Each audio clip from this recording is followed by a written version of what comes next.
Curtis Ellis is on the line with us. He's the executive director of the American Jobs Alliance, a writer and communications consultant. His website, AmericanJobsAlliance.com, as well as ObamaTrade.com. Do I have that right, Curtis?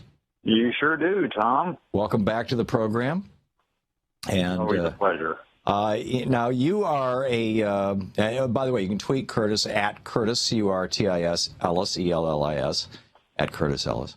And also at AM Jobs Alliance, at AM Jobs Alliance. AM as in American Jobs Alliance, yep. And at Obama Trade, too, presumably.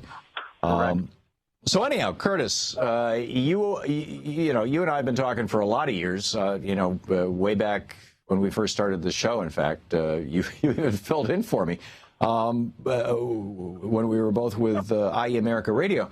As a conservative Republican, or would you call yourself a conservative independent, what do you think about what's going on at the RNC? Well, I think this is monumental. This is a historic occasion.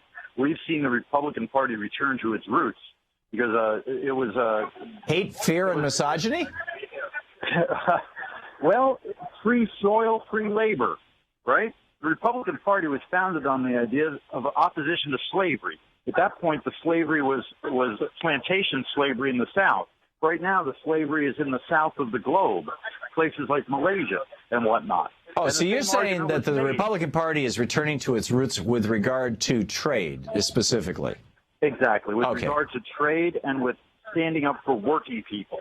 Because you see, the white working people were being undercut by black slave labor, and the Republican Party was founded to oppose that. Part of their appeal was to the white working people, the craftspeople of the North. And they were saying, and even the white people of the South, saying, your livelihood is being destroyed by this slave labor, cheap slave labor. So there was a moral argument against slavery. There was also an economic argument against slavery, and the Republican Party was making both of those arguments simultaneously.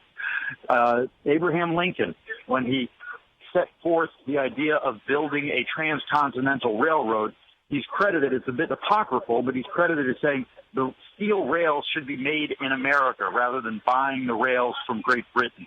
That way, at the end of the day, we'll have a railroad, we'll have our money, and we'll have a steel industry too. So these are the principles of the Republican Party at its founding over 100 years ago. And now it's getting back to that. And yet, if you look at a platform that said these trade deals are not good, they've got to be measured against a yardstick of, are they good for American working people? Not globalism, but American working people. No, I get that. But, talk is cheap, Curtis. I mean, NAFTA was passed.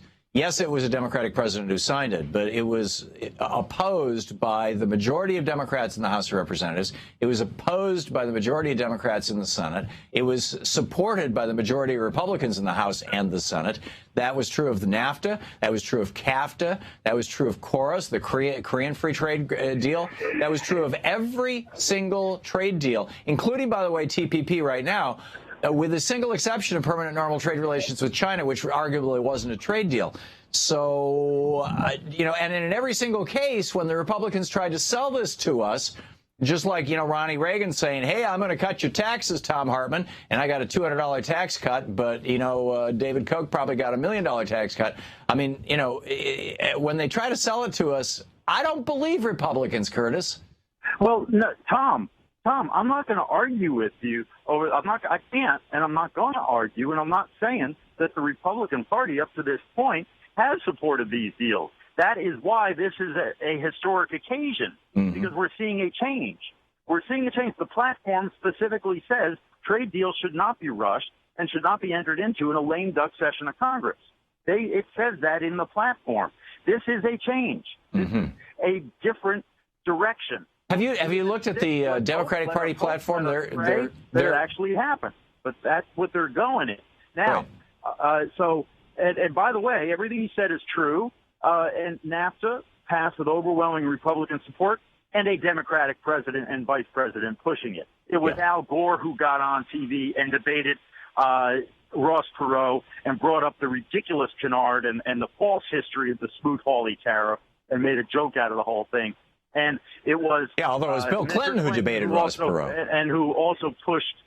During the campaign, Bill said, "I'm against NAFTA." As soon as he got elected, he said, "I'm for it."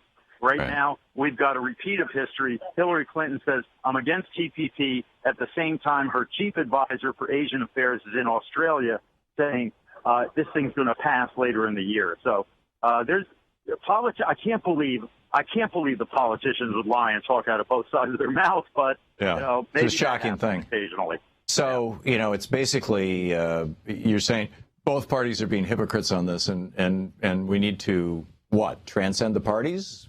Well, no, what I'm saying is we're seeing a historic event here of the Republican Party adopting a platform and adopting a position through its nominee of opposition to free trade. Now, the proof of the pudding is going to be in the eating. Let's see what happens after November, after January. If there is a Trump presidency, we expect him to follow through on this. And that's, I do believe he has recast the party. No matter what happens in November, I don't see the Republican Party being able to go back to its previous position of donor class globalism. Yeah, that's not going to be well. And as you well know, Bernie Sanders was saying arguably the exact same things. I think saying them in a little more polished and thoughtful fashion, but saying the exact same things. And now Hillary Clinton is starting to say those things. Are you not equally? I mean, I'm assuming that you're concerned that if Trump is elected, that it's going to take a Republican base, people like yourself, to hold his feet to the fire so that he can resist the pressure from the Chamber of Commerce and all those Republicans who didn't show up at the convention, who are free traders. The same is true on the Democratic side, is it not? That if Hillary Clinton becomes president, that all of us, regardless of party, in good faith and goodwill, need to help support her saying, we're going to blow up these trade deals and we're going to go back to a policy that works for America. Absolutely, Tom. Because there's Joe Biden yesterday, it was reported by an Australian newspaper. He said, we're going to push this in the lame duck, meaning we being the Obama administration. Right. So, yeah, it's going to be, and especially, I don't know about especially, but either way, I have a feeling whoever wins in November, Biden's words are going to come true, and it will be up to us. It'll be up to you and me, people on all sides of the aisle. I believe, thanks to Bernie and Trump, we scrambled the deck on partisanship here. There you go. Curtis, we're running out of time, but Curtis Ellis, AmericanJobsAlliance.com, ObamaTrade.com. Thank you, Curtis. To watch more clips from our programs, hit the Watch More Videos button over here. And please be sure to hit the handy-dandy subscribe button so you'll always be up to date. Tag, you're it.